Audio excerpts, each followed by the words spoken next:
Namo Shakam Naye Buddhaya. Respected all our spiritual ancestors of many generations. Respected Thai, dear Fourfold community. Today is June 14th of the year 2016. We are in New Hamlet, in the full moon meditation hall. I was spiritually born here in this hall 18 years ago. And now I live in Thailand. I'm based in the Plum Center in Thailand. So it's a great joy and coming back to my spiritual birthplace for this 21-day retreat.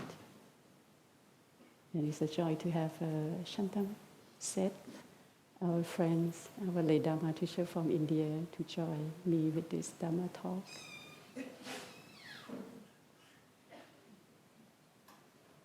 I have been enjoying listening to the sharing of all the monastic Dharma teacher and lay Dharma teacher.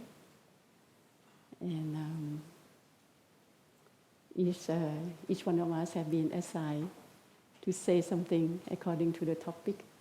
But please allow me to start with our basic practice and to summarize a little bit that will relate to what we would like to share today.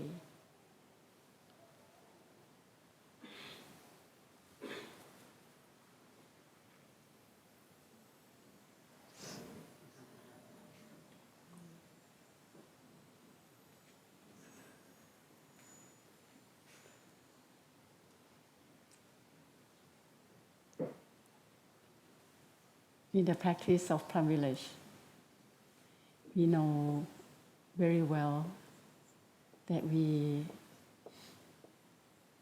encourage to practice mindfulness.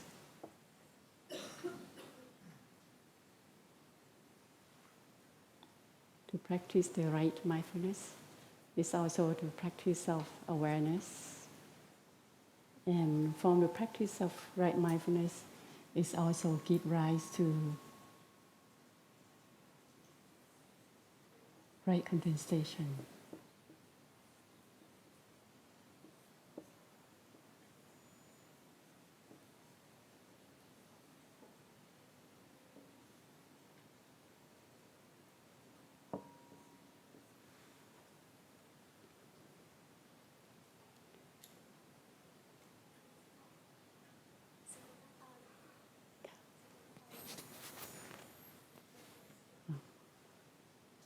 I need to speak louder. Okay. And when the practice of the right concentration continue stronger, and we can see the things the way they are, we can understand, we have an insight.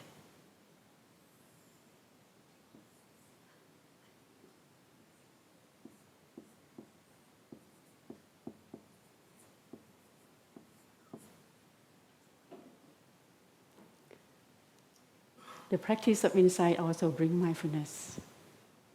Because when you have an insight, there is also a bell of mindfulness in itself. Like when I know that if I eat this piece of chili, I will get stomachache. When I try the first time, I don't know, but when I try the second time, with a little bit awareness and concentration, I know that if I go take the food on the line and I pick up this chili, I will get stomachache. And the insight is already there. And then when the third time I come to the line, I saw that piece of chili. The insight remind me as a bell of mindfulness that don't take that if you don't want to have stomachache. What is wonderful that the teaching of the Buddha and the practice is always inter-art, as we know. The right mindfulness also gives rise to the right concentration. The right concentration also brings about insight, or we call understanding. sometimes we call understanding. Or this word, it really helped me a lot because I come from Thailand where it's the Theravada teaching. And we use a lot of Pali word and Dharma word. When I heard from Thai teach the first time that insight also understanding. And they say, oh, I understand. And if I still think insight is panya, we call it Thai panya or prajna, I still, part of my brain or my mind still think it's something somewhere there. But when the first time I heard Thai say insight is also understanding, and I say, oh, I understand.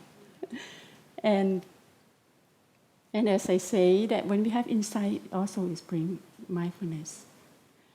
When there is the concentration in itself, there is also mindfulness.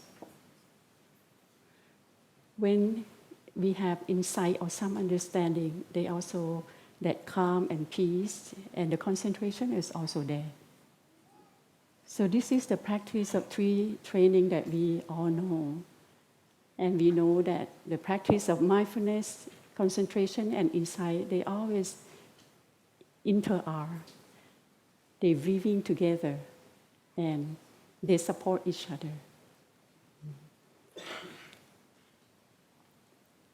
I like very much on the other day when Brother Phap Eng has summarized a little bit for us, similar to this with the three trainings. And one thing he draw, that which I will borrow his drawing here, is these three training also give true love.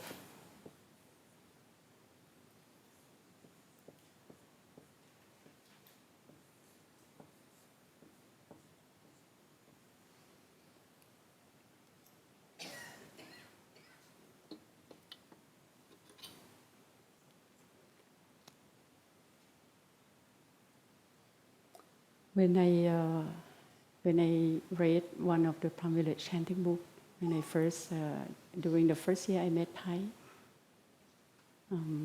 I met Thai the first time in Germany in 1993, and I enjoy reading his book so much.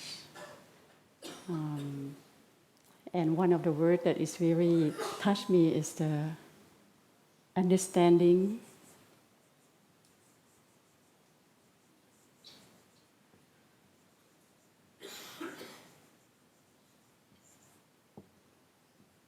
Is the foundation of love.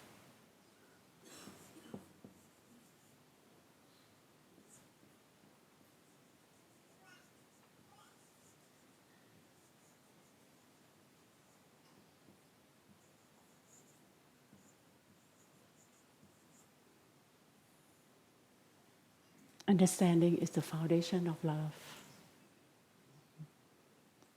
At the time I thought, at that time I probably already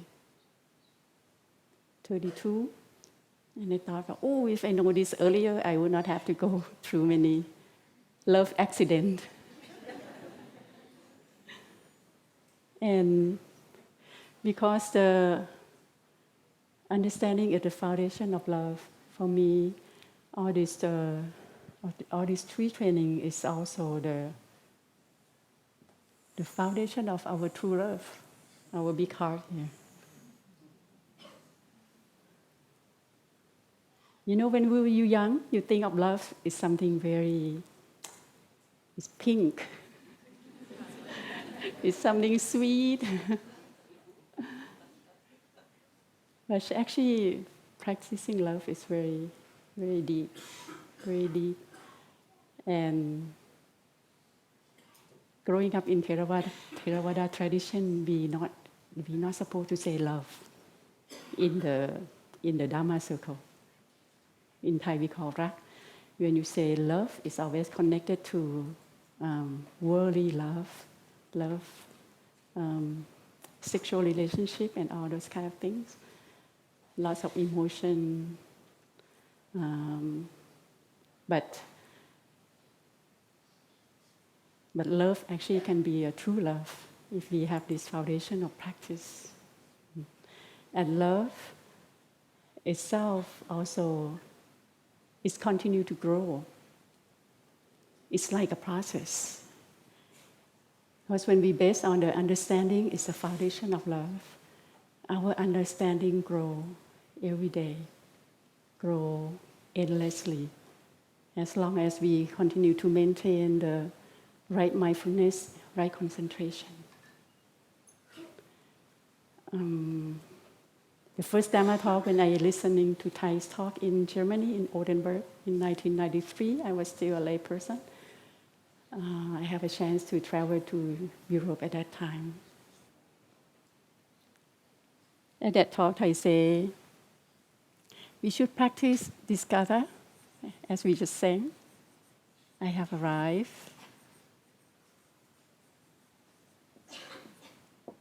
I am home.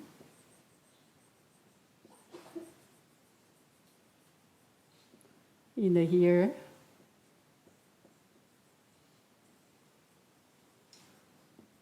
In the now.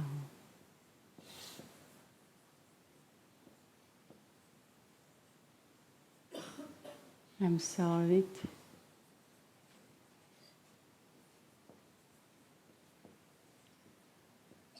I'm free.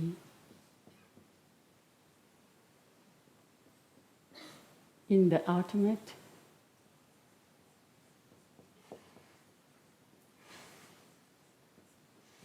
I dwell.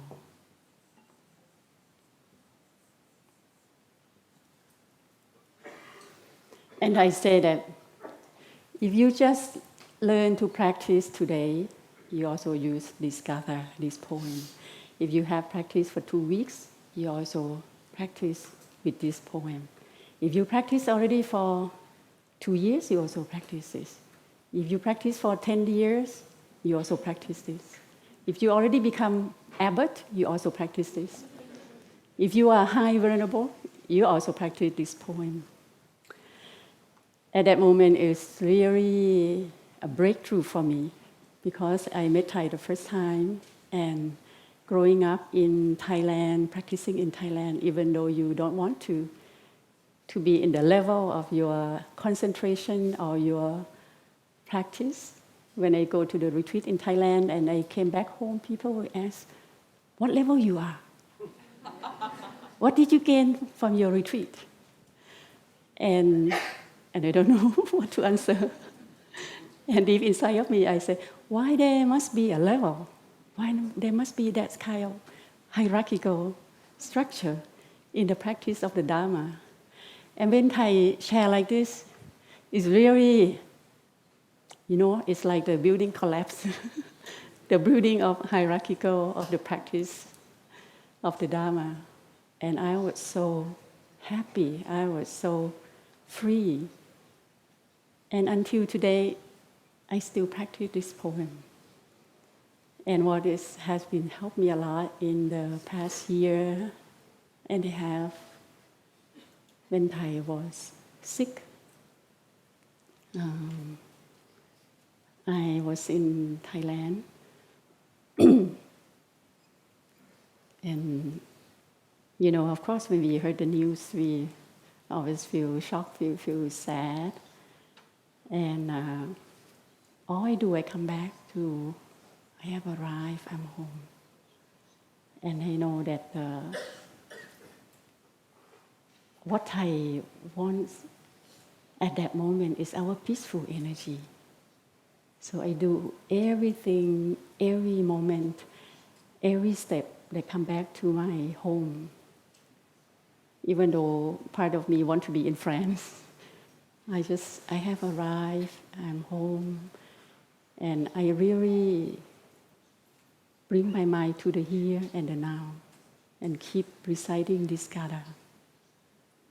And there's a moment that I really feel Thai is walking with me.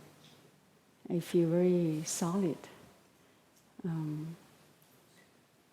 And then in the critical time like that, I felt that I cannot miss any minute to fall into the despair or into the sadness, because that's what not my teacher wants. and what he wants is all of us energy that channel to him with peace and strength. So in that way, it's also really helped me to come back to the here and now and really walk with Thai's feet.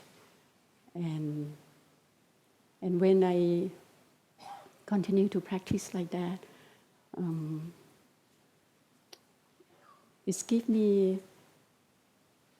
a lot of strength in return. And some of you may know, at one point in Asia, there's a rumor that Thais already passed away. And as I stay in Thailand, so people call and ask me, "Are you a true sister?" And I just come back to my breathing, and deep inside of me, I don't believe it. Because I feel that in my step, in my sitting, Thai's energy is still fully alive in me. And I say that I don't want to believe any news that not coming from Brother Phapu. At that time, Brother Phapu is taking care of giving out the news. I said, let me check.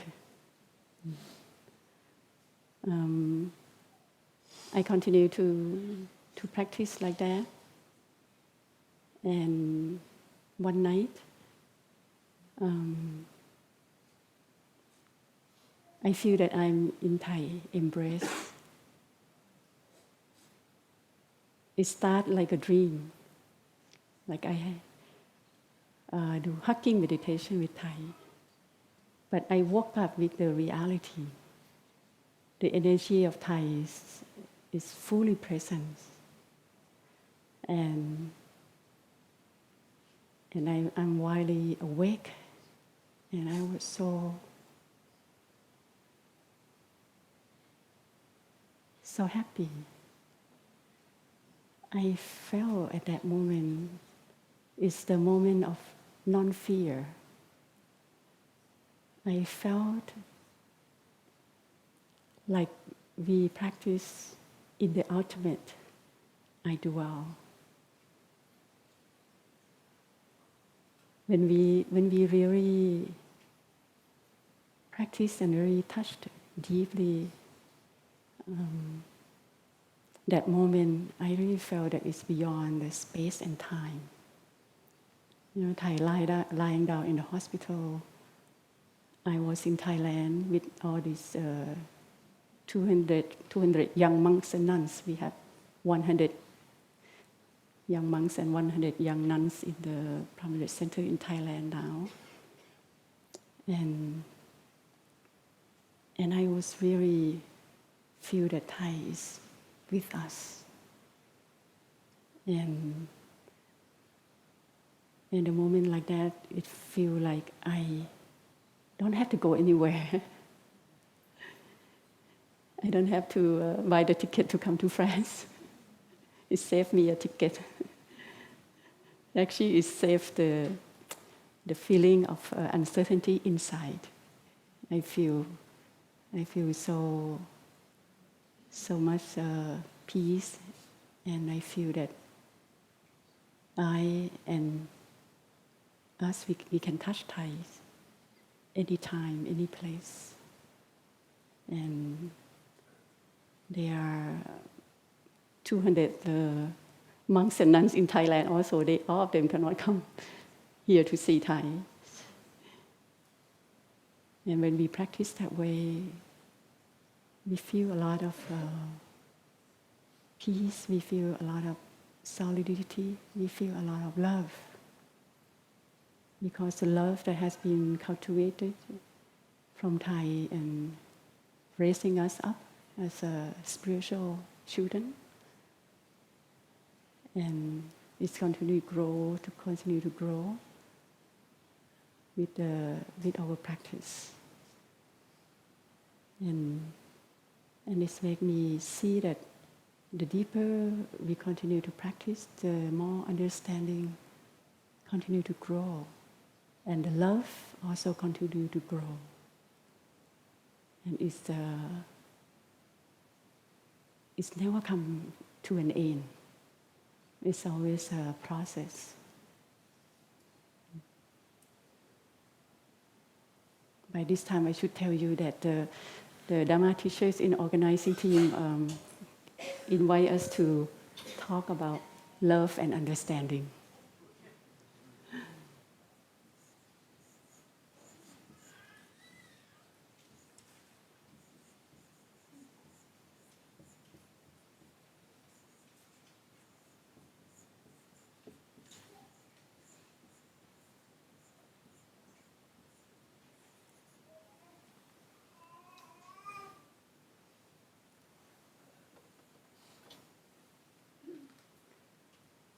When I have a chance to come into the practice and live in the community that nourished understanding in us, in each one of us, and the love continue to grow, I see that there's many things that can happen, and it's like a miracle. And I also see that love is a miracle. When in September 2009, the Sangha sent me back to Thailand in order to set up practice center in Thailand. At that time, we only have 10 brothers and sisters, 5 monks and 5 nuns coming from Prasha Temple. But in November 2009, 2 months later, they keep coming every day. 10 each day, 20 each day, some day 30. Because during that time, the Vietnamese government not allow us to practice or have a Plum Village practice center in Vietnam anymore. So many sisters from there are traveling and come to take refuge in Thailand. I have to have my mobile phone on 24 hours. And there many things happen that sometimes we don't know what to do. The brother sisters are stuck at the border, cannot come in because we're not allowed. Some brother was kept at the airport. And I have to make phone calls, and sometimes they understand and they allow the brother sister to come. But there were times that it's impossible. And there are many events, many things happen like this because we only 10 at the beginning. So we do everything. I was a transportation coordinator with my mom and our volunteer that on duty 24 hours. I was treasurer, I was shopper, I was liaison with the officials, getting approved to coming in. And there were times that I felt I cannot do anything. There were times that the brother, sister stuck at the border and could not come in, and I call and I talk, but they not allow. And at that moment, I make many calls and contact this and that, but nothing coming back. And that moment, I just say that, okay, leave it there. Just leave it there. And amazingly, that there always someone show up. There always some phone call. There always some people manifest in our temple. And I really felt that I'm just doing there. I'm just practicing there. At that time, I just say to myself that I only want my brother and sister have food to eat and have place to stay together and practice together. Just one more day. because it's so much, many 100, 200 people, too much to think what's going to happen in next week or next month, not even next year. What we're going to do with all the food, the wedding, and all the visa, transportation, where all the brothers and sisters are going to go. I didn't think of anything. I just say to myself that just one more day. I do anything to my best today, just to have my brother and sister have one more day to stay together and practice. And now it has been over 6 years. We have a new permanent place, and we have 200. From 10 now we have 200 young monks and nuns. And it's have transformed to be a wonderful energy, and many brothers, sisters has been going to other centers of Plum Village in the world to be based in different places. And some of them even have come back and to help develop. We become a plant nursery, like Thai say, like a nursery. And I learned so much, and I touched that experience that we just practicing, we just doing. It's not me that doing anything. The moment that I say, leave it there, and then there always something happened to carry us through. And I really feel the love of the Buddha, the love of all the spiritual ancestors for many generations that help us carry through. When we in that situation and we see that it's very, the love is very immense. It's beyond that we can imagine. And it can carry us through all these difficulties or disaster. And this has become a beautiful transformation. Like I say, that Russia temple has become a place of everywhere, in every center of us all around the world.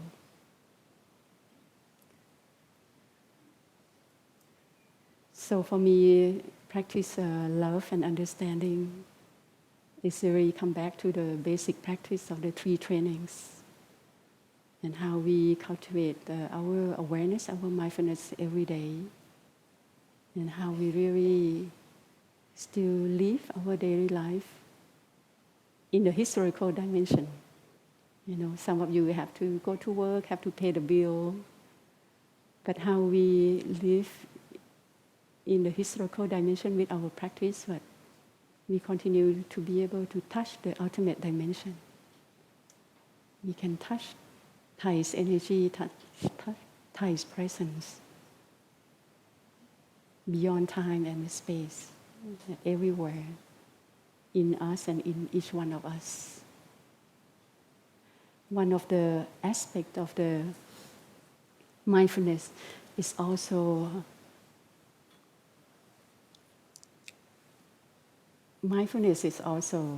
the practice of mindfulness training.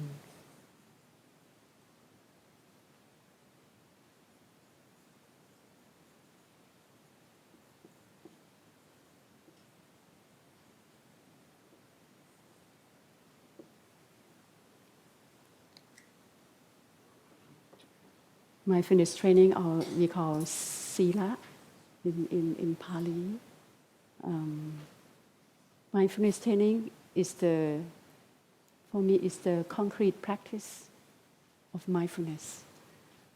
And in some teaching, when I was growing up in Thailand, we only know Sīn, Samadhi, Panya, Sila, mindfulness training or precept. Samadhi, concentration, Panya is insight. And when Thai and the Sangha have tried to adapt and update the precept, and we call it mindfulness training. And it was really helpful for me to see that mindfulness training is mindfulness. It's a concrete way that you can put into the practice. And in this aspect for me, that I practice love, one of the trainings that I enjoy practice a lot, and it's helped a lot when we always connect, our life always connect and related to someone, as we live also in the family, in the community, is the practice of deep listening and loving speech. 2 months ago, before I came here, one of my mentees, as you grow up in the communities, you become elder brother, sister, you have to be mentor. As some of our elder brother, sister in the OI member. One of my mentees has a great difficulty in herself. Great suffering comes up, and she cannot feel one with the Sangha. She cannot flow along as a river. She really lives like an oil in the water. And many people in the Sangha was worried about her. And of course, I also worry because I was a mentor. And when I was young, I always say that if your mentee leave the Sangha, it's mentor's responsibility. And so I invite her for tea, and she shared about her suffering, and I listen, and with wholehearted and really want to help her to come out of her suffering and be able to flow with the Sangha, go as a river, and at least be happy in everyday life. And she listened, and then, because I say, if I don't say, who will say? Because nobody now want to share anything with her. And 1 month later, she went to this robe, and she come to me. And I listened, and then she said, part of you also try your best to encourage. And then she said, and you, as my mentor, she was sharing one of the reasons that she wanted to leave. When I come and ask for help, when you listen to me, and you not really listen. You listen, and then you just give advice. You just always have things for me to do, to fix, to do. At that moment, I feel, whoo. I said, I have tried my best, inside me. And don't you know that nobody, I didn't tell her, she said, so nobody want to dare to share anything with you. And I just want to help you to come out. I just say inside me. But at that time, I don't say anything anymore because when she said that, I just sit and listen. And then I say, okay, I have done my best. So maybe change the mentor. Maybe as a Sangha, find new way. Change the mentor, change the building. We have 2 buildings. Luckily, we have 2 buildings. Change her rotation so she at least has a little chance to be in a new environment, even though in the Sangha that she may not feel comfortable. And when I come here, the second talk about 4 noble truths, the suffering that Sister Linh Nghiem and our lay Dharma teacher, Chân Tri, was sharing. And he invited us to listen to the suffering. He invited us he shared a story about how he listened to friends in Japan. He shared his own suffering. And one thing that he said that just listen. Just listen and be with that suffering. And don't have to try to understand. I was so happy. When he said that, oh yes, don't have to try to understand. He said, just listen. Don't need to try to understand or try to find a way how to help, how to solve the problem. I was so grateful with his sharing because it's very quick. It's very quick inside of me. And it's helped me to see that. Oh yes, sometimes why my younger sister or sometimes some of my younger sister or brother have shared that with me, that I don't listen deeply. There were times that younger brother, sister really appreciate and all your advice and help me. But there were times like that. And I look back and I see that, yes, I have a tendency. I have this habit tendency that hidden, that I have not seen and I have not understood myself deeply. I look back when I was young, I loved to take a math exam. I loved to go to the mathematics class. It's a, solving problem. Last year, my father was sick, and one of the things the doctor wanted my father to do is play the brain games. Find some games that nourish the brain for your father to play. So before I give to my father to play, I have to play first. So I try some of that games, and after that they give you the score. And I saw, wow, my problem-solving score is the highest. And all this come to me and say, oh, you have that tendency. But you never know.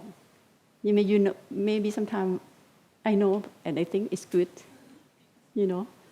It's good because I always got a good grade in math when I was young. But actually sometimes that tendency is not helpful. And I learned so much from that sharing. And now I know that when I listen to my brother or younger brother, sister who have such a great suffering, I just need to be in their suffering. I just need to listen, to be friend. Because it's like, Changji shared me later that it's like an ice. You're having ice because even nobody in the Sangha can enter. And he or she feel very isolated, like an oil in the water. And how can I just help to melt that ice?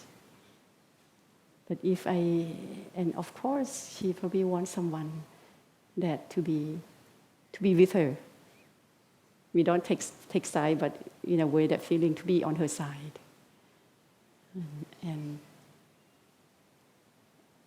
And when we can really listen deeply, and for me, I know now that I have to reduce the tendency to fix the problem, to solve the problem. And in that way, that tendency will not obstruct my listening deeply, and really can be one with my brother, sister who really suffer. That's why Jamji and Anahung shared that they were crying when they listened to one of the friends in Japan, crying with their friend. And it's eyes opening for me to learn about deep listening, to learn about mindfulness training again and again. And I know now but by the way, my younger sister, before I came, she already transformed beautifully, and she came to me that, do you have anything that you want to advise me?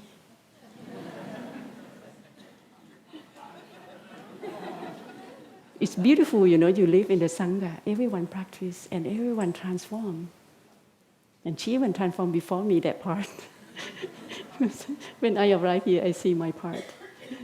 At that time, I say, no, I don't remember anymore. But whatever you do these few weeks is wonderful. Just continue.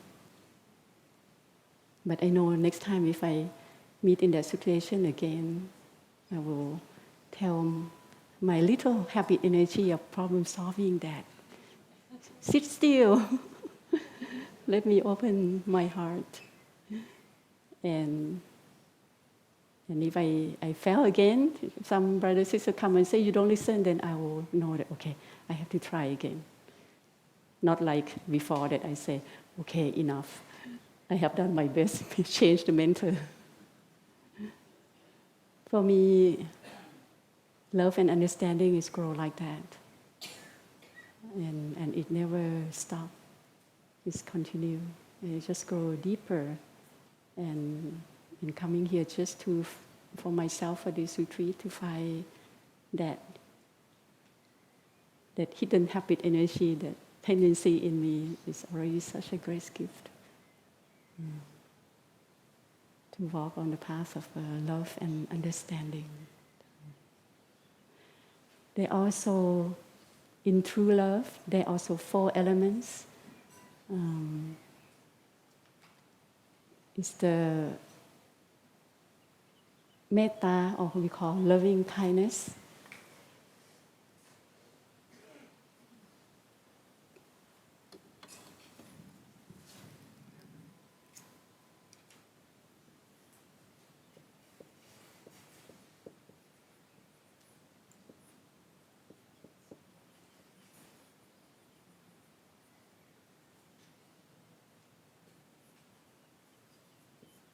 Compassion or karuna, joy or mudita, and non-discrimination.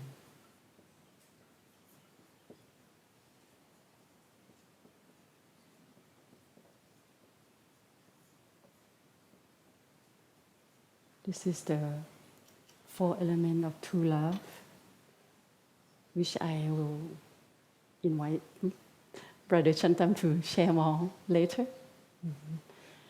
The mindfulness training, I like very much when Thai Phab told me about this topic and remind me of the 2 promises of the children in Plum Village.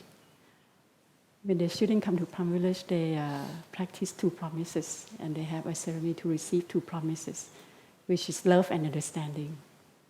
I vow to develop my understanding in order to bring peace to people, animal, plants, and minerals.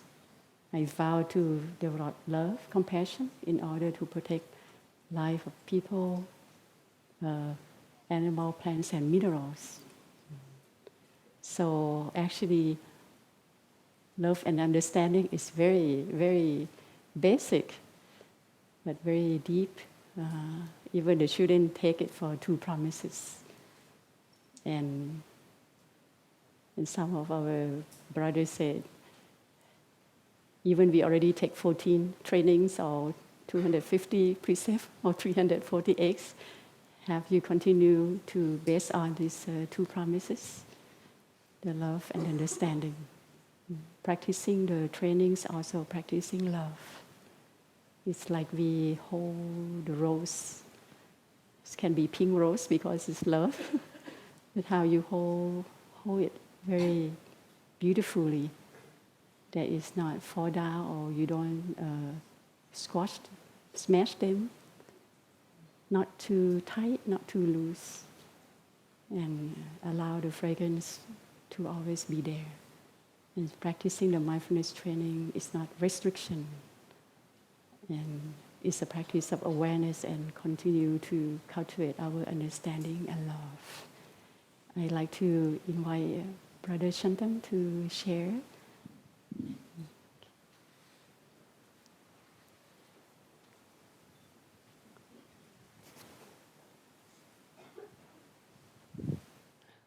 So thank you very much, dear Sister Linh Nghiem. I thought that since we've been sitting a little while, it may be just nice to stand up and stretch and maybe to stretch like a mountain. We can just stand up and sit down. Just the mountain pose. This one. There you go like this. It's one of those. Yeah, you can try and balance. You can put one leg up here on your thigh. I haven't done this for many years myself. And and the other leg, so you can. Okay. A short stretch. Okay, we can sit down if you feel okay.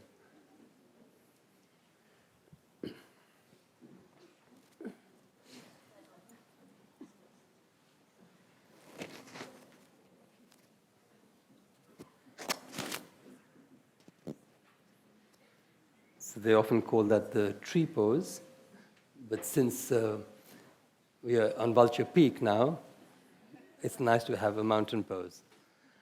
And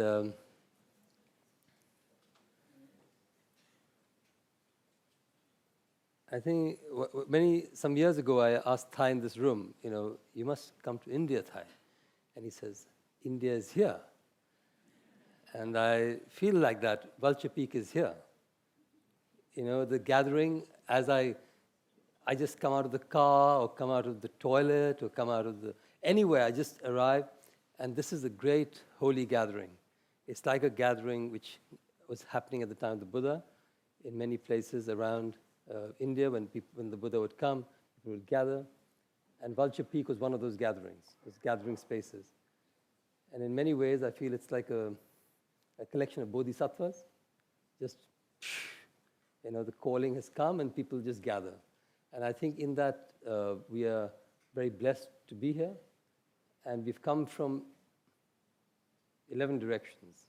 It's not even 10. The 11th direction? So the 10 directions. North, south. The 11th is within. So we've all come with our heart and our mind to be here with each other with the same motivation.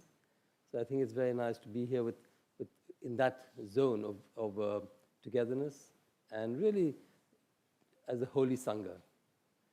And I think it's a historical moment for our own Sangha, in the sort of, the sunset of the Thai's life.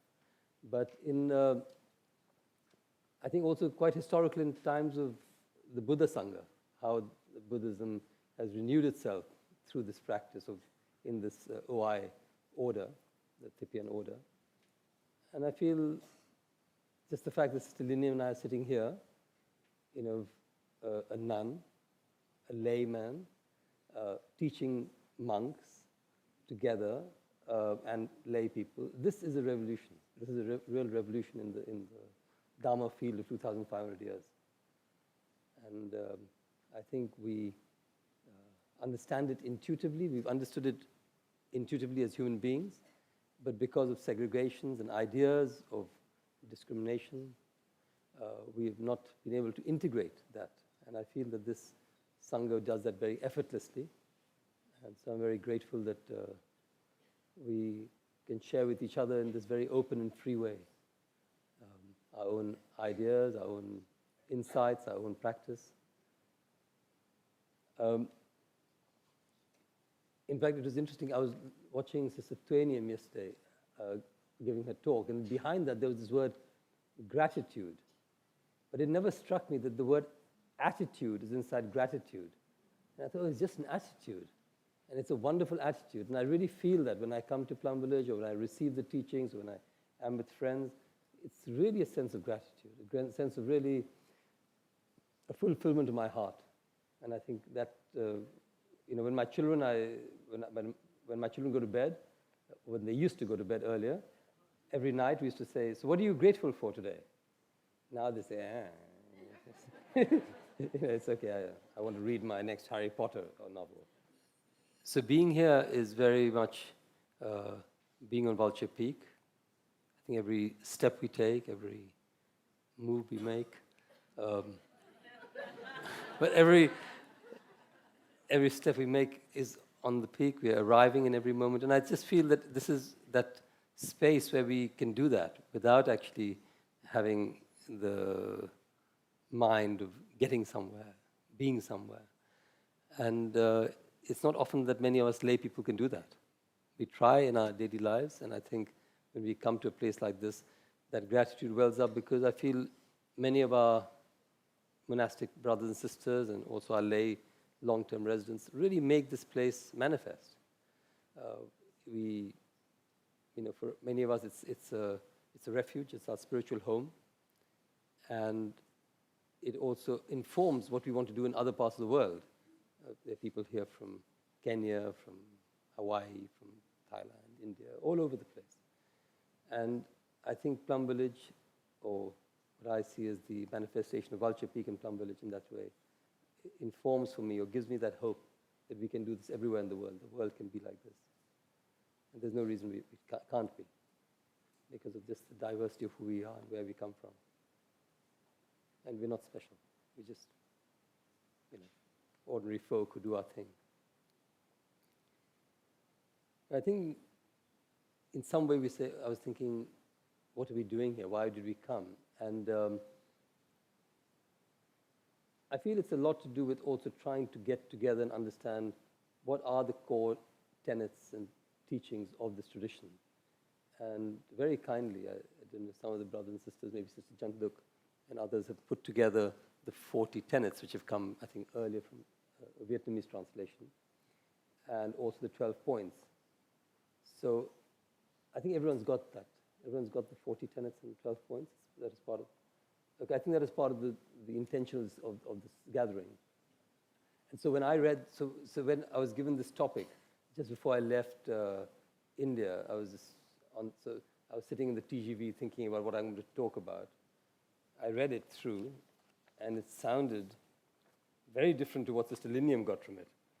So it didn't sound about love and understanding at all. It sounded about, if love is boundless, then understanding, if love is boundless, the 4 limitless minds, then understanding the 4 wisdoms, the 3 enlightenments is also limitless. And I thought, what? I've never heard the 4 wisdoms and 3 enlightenments. Anyway, and we have to abandon ideas like omniscience, complete enlightenment, the highest enlightenment, or the highest perfect enlightenment, Samyak Sambodhi. The love and understanding of the Buddha are in the process of development and have never come to halt in that process. And it's interesting because, with the Indian mind, you immediately get into philosophical thinking. So I was thinking, so this is all about, no absolute truth, no omniscience. And so immediately I developed my little talk in the TGV about all that. And then I had tea with Sister Linh Nghiem yesterday, or the day before, and she said, Shantam, it's all about love and understanding. Oh, okay. So then I went back to and I said, and then I talked to, I think, Brother Fapyung, and he said, it's okay, you just, whatever you want. So I said, oh, no. I better stick to the topic, otherwise I'm going to be... But anyway, I thought I should share a little bit about Vulture Peak, because Vulture Peak is the theme of the gathering. And Thai loves Vulture Peak. In fact, he mentioned once that his Buddha eyes opened on Vulture Peak.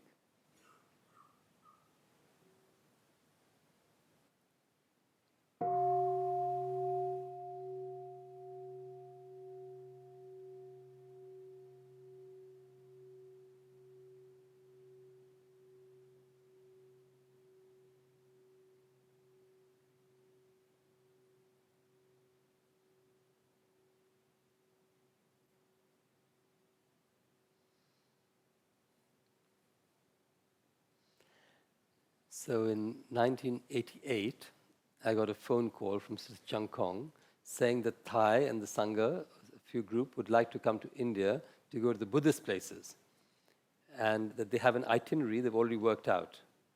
And in the itinerary, there was Rajgir, where Vulture Peak is, 5 days in Rajgir. So I didn't know much about these places. I'd been there as a child. So I asked a travel agent, who does Buddhist, why are they going to Rajgir? They said, no reason to go to Rajgir. People go for a day trip.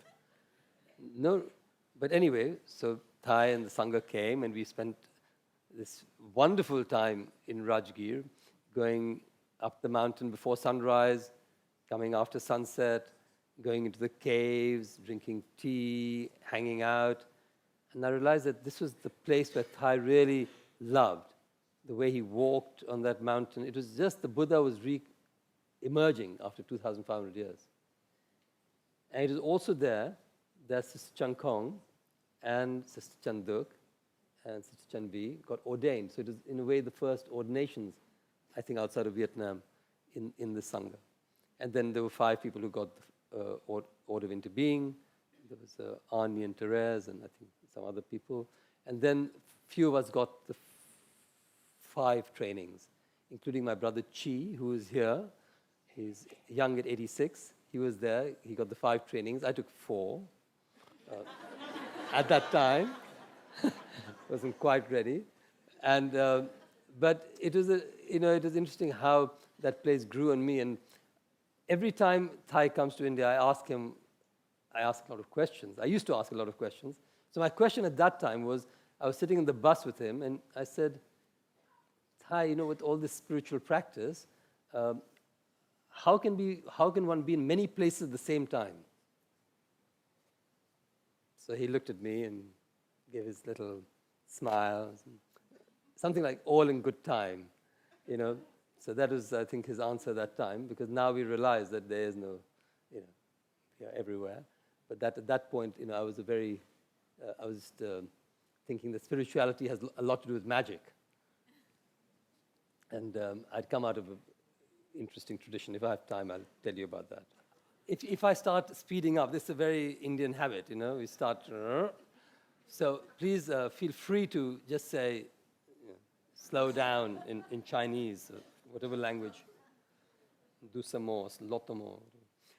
So then the second time we came, of course, Vulture Peak was again on our itinerary. We had no idea of going anywhere else. It was only Bodh Gaya and Vulture Peak, besides Delhi and Chennai and Calcutta, where we were teaching. And again, we spent probably more time in Vulture Peak than in Bodh Gaya.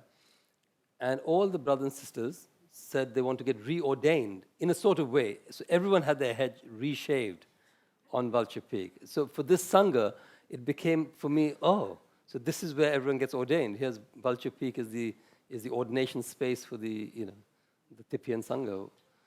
And I think the question at that time was something like, Thai, why am I always late? And he said, listen, just leave a little earlier. So anyway, that's common sense Dhamma. So anyway, so deep questions. And then the third time was in 2008, where he came, and then we opened it up to everyone, and there were 300 people with Thai. And again, we spent, I think, 3 days in Sarnath, 3 days in Bodh Gaya, and 3 days in Rajgir. And then Thai says, we should spend the whole day from sunrise to sunset, before sunrise to after sunset on Vulture Peak. So he said, very nice. And we should have lunch there. I said, So my wife, who is a better organizer, it's just like Linh Nghiem, said, but Thai, 300 people, and it's Diwali. Diwali is the biggest festival day of India, and it's like Christmas. And he said, but last time you could do it. And he said, but last time there were 15 people. So anyway, me as a good student, I didn't open my mouth. I said, okay, we'll do it. And so then we had to hire all the Muslim porters to go up to Vulture Peak carrying the food. And then we also brought ice cream, just to.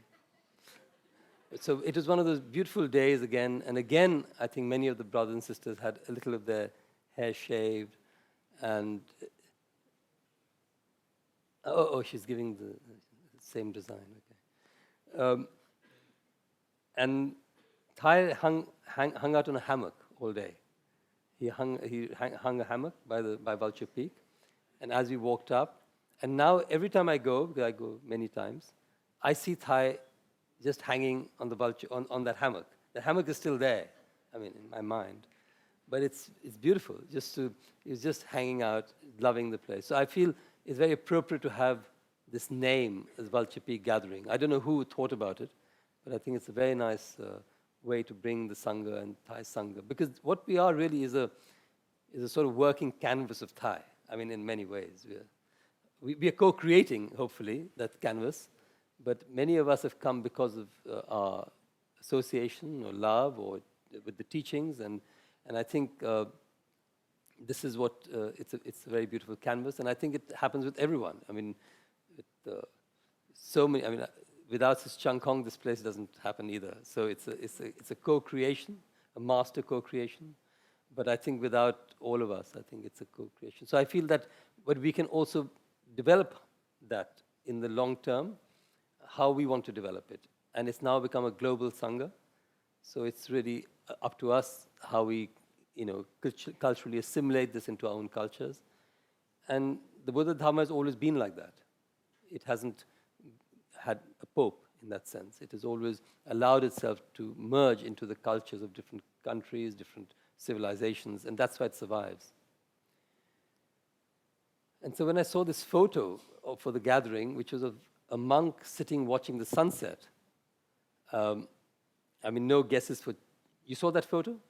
For the gathering, there's no guesses about choosing whose head it is, because the ears, it's Thai, You can recognize from the ears. But even the Buddha had long ears, they say, one of the 32 signs. And the Buddha loved Vulture Peak too. The Buddha was, I remember in reading where he talks to Anand, he's in Shravasti, which is another place, and he says, oh, let's go and watch the sunset at Vulture Peak. Let's walk on Vulture Peak. And so they walk. It's not close. It's more like 800 miles. They go trudging across the Gangetic Plain back. Just this idea, I'd like to watch the sunset at Vulture Peak. So there's no planes. So anyway, they go there, and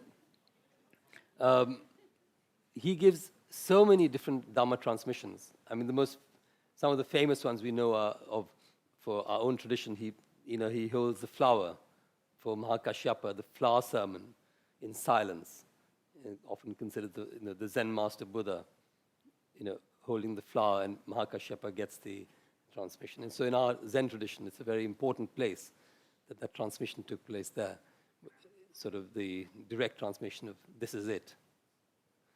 And then there was, in Rajgir, there are other places like the Saptaparni cave, where all the teachings were brought together after the Buddha's passing away. And the bamboo grove, where he met many of these interesting people like Anathapindika, the great donor, Amrapali, the great courtesan, Shariputra, the great intellectual, Mahamoggallana. So many of these people who became his friends and supporters. But in Vulture Peak itself, I feel one teaching he gave there was really very important.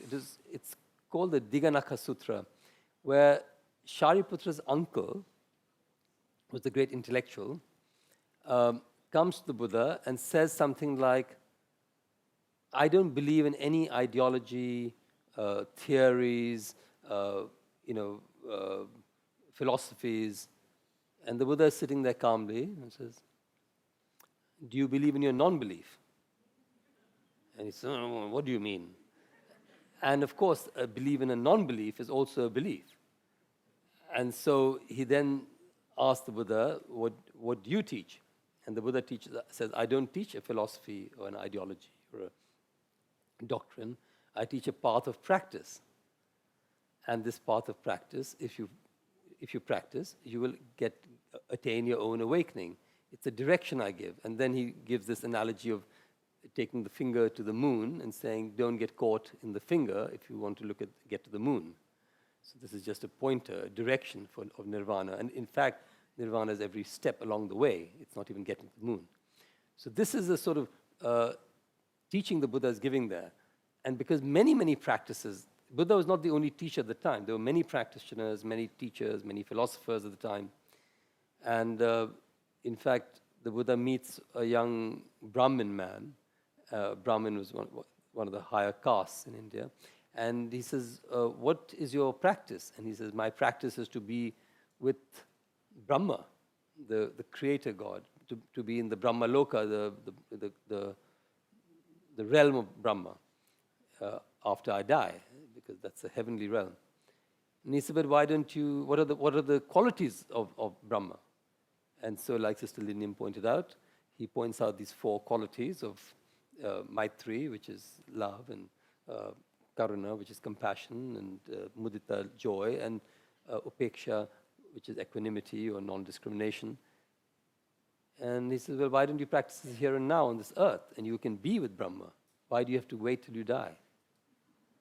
And it is a very important teaching because, in a sense,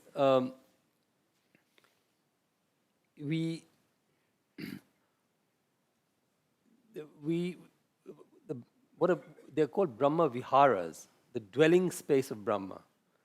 And the Vihara literally means a dwelling space.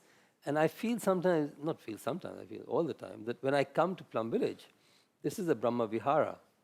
All these 4 elements of love, of true love, are practiced here in a very seamless way. And so I feel that in a way we can again touch the Brahma Loka, if you have to think in that way, or the true love zone by coming here. And just, I think for many of us, and I know for myself, that joy which I mentioned in the beginning just arises as I walk into Plum Village, or I meet friends, or even meet the cherry tree. You know, my wife had a birthday here, her 40th birthday, so we planted a cherry tree. So eating the cherry from that tree, you know, so it's good. So all the, you know, the children's program, when we have the children's program, so much joy. And, you know, I think with all the time, so I think to realize that we don't have to, we have to dwell in these in ourselves, that is the practice, to create that dwelling space in ourselves, but also to have a space outside where it can water those seeds in us, so that we know it's possible.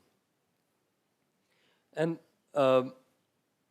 this practice of mudita also requires a level of self-reliance and a collective reliance too. You know, we can be in the most beautiful places in the world, and we can be miserable. I have a friend of mine who was in the Sangha, and he was in Hawaii, and I met him. He said, I'm in the most beautiful place in the world, but I'm miserable. But he knew at that point. So that's the practice anyway. So I think we have to be very careful that we have to also cultivate our mind at the same time as thinking that, you know, the outside is going to work everything for us. And I think one of the good things about the Buddha's teachings is the emphasis on self-reliance. You know, there was an Indian prime minister, his name was Nehru. He gave a very good example. He said, life is a bit like playing cards. You get dealt a pack, dealt your cards, but it's how you play it. And I feel the Buddha was teaching us very much that. We are dealt our life in many ways, but it's how we play it, and we have a choice in how we play it. And then again, this very seamless love, what we call Maitri.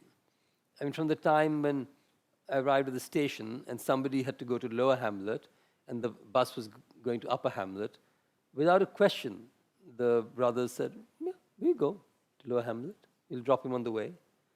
Or while Sister Linh Nghiem and I were sitting discussing love and understanding, there was Miss Love herself arrived. Sister Mangniem said, you want some hot water? So just, you know, in a life outside of here, many people, you get paid to do that.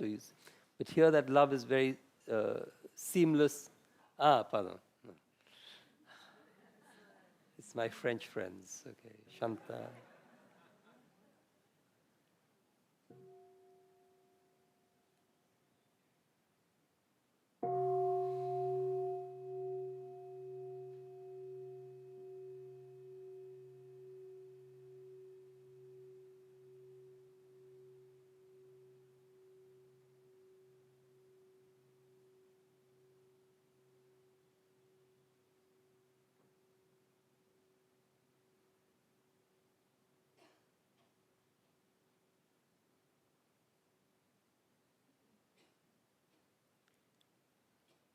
So most appropriately, compassion for our French translator.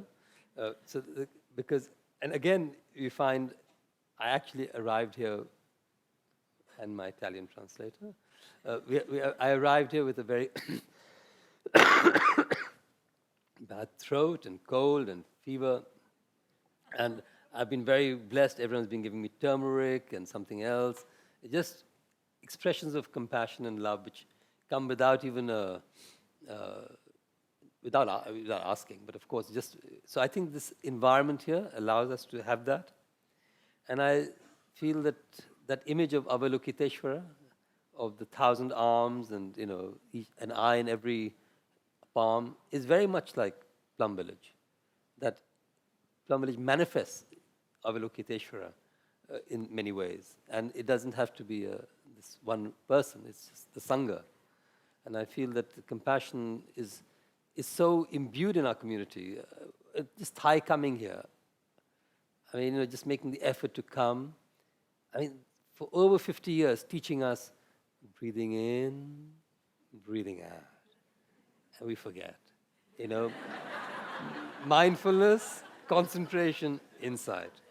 I mean, Push, he must be bored sometimes. But anyway, but that just deep compassion, to help share like that again and again, to come and, and teach just by the presence, breathing and that half smile. It's enough, It's, for the next 10 years, it's okay. And then upeksha, or equanimity, of course, this place, you can see how there are many, many manifestations of that, how we come to balance and even-mindedness, sort of not getting too caught up. But I noticed in myself also, last night, we are trying to set up a meditation center in India, a Plum Village in India. And I heard that a bulldozer had broken a small wall we had made. And normally, I thought, oh, God. Yeah. And I said, So I think I was more equanimous about getting this news, whereas all my text messages were very desperate, and I was sending these text messages back. And then one of the sisters, one of my friends there, she said, oh, I think you've got the rain of Plum Village on you. I was saying, well, so, yeah, you're bathing in Plum Village, or you're bathing in the rain of Plum Village, she says. So anyway, I think that was, so there is a collective energy and a collective spirit that we create together. And I think that these 4 Brahma Viharas are the zone that we develop in our own hearts and our own minds, but also together.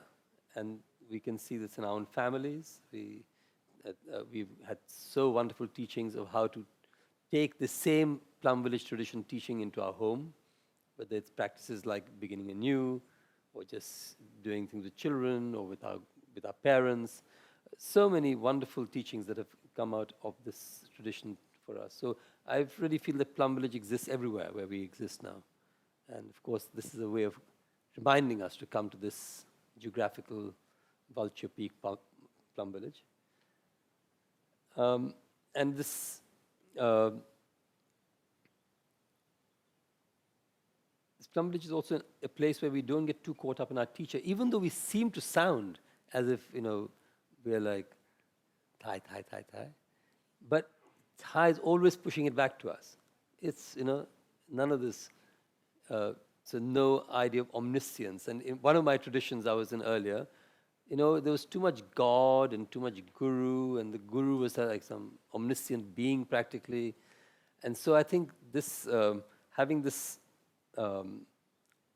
practice here of coming back to ourselves and realizing the Buddha in each step, realizing the Buddha in each breath, realizing the Buddha as a collective, these are really very poignant and strong practices for us. And that's why even this idea, which Linh Nghiem talked about, whether you practice one day or you practice as a senior monastic or a senior abbot, it's the same practice. There's not this highest perfect enlightenment, the Samyak Sambodhi, this great ultimate breakthrough of enlightenment. But it's really that the process is in itself the awakening, and that we don't have to be attaining something at a distance, but attaining it in the present moment. And we know ourselves whether we are here and now or not here and now. So I think it's always important to come back to Vulture Peak, because the Buddha's last journey on the Mahaparinirvana Sutra starts in Vulture Peak, and he goes up to Kushinagar where he passes away. And there it starts, in fact, in an interesting discussion he's having with Anand and a minister of a man called Ajatashatru. His minister's name is Vasakara. And Ajatashatru wants to invade the world's first republic in a place called Vaishali. And based on the governance of this republic, the Buddha then takes out 7 points and tells Ananda to call the monastics together to then see how they can maintain harmony and longevity for the Sangha. And then he details these 7 points based on an idea of a secular republic, including ideas like the practice of meeting regularly, of getting up, sitting and getting up in harmony, the idea of seniorship. So, of course, mindfulness, simplicity, living a simple life, and also, of course, living and loving each other in togetherness, but also the understanding of impermanence and non-self. So these are the sort of I would say the code of how to build an organization, and it's actually the longest lasting organization in the world, the Buddhist Sangha. And so in a way it's been a very successful model. And when I speak to CEOs, I say, well, this is the oldest model. And so if you can use these models of living in harmony and mindfulness and developing decisions by consensus, it's a much more harmonious way. And then at the end of his life, when he ends the end of his life, the Buddha again, like Thai, with great compassion, he's been teaching. He's 80 years old, he's walking north, and everywhere he's teaching, Shila, Samadhi, Prajna, the same teachings he's been teaching for 45 years, again. And then when he's getting near his death, he's lying down between 2 trees in Kushinagar, watching the sunset.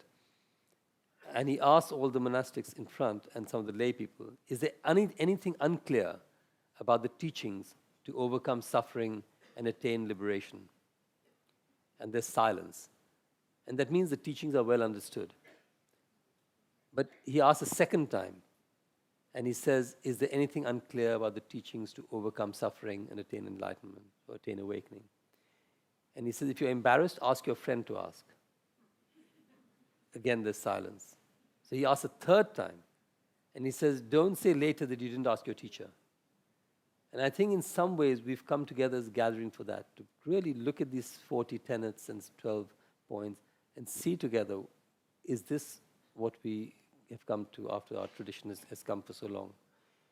And then he closes his eyes and then he says something like, all conditioned reality is subject to decay, strive on diligently, which means something like everything is impermanent, keep up the practice. And so, again, this is where we start and finish. It's always the practice, it's each step, it's each breath. And, of course, as we walk on Vulture Peak, we can always be reminded of Thai.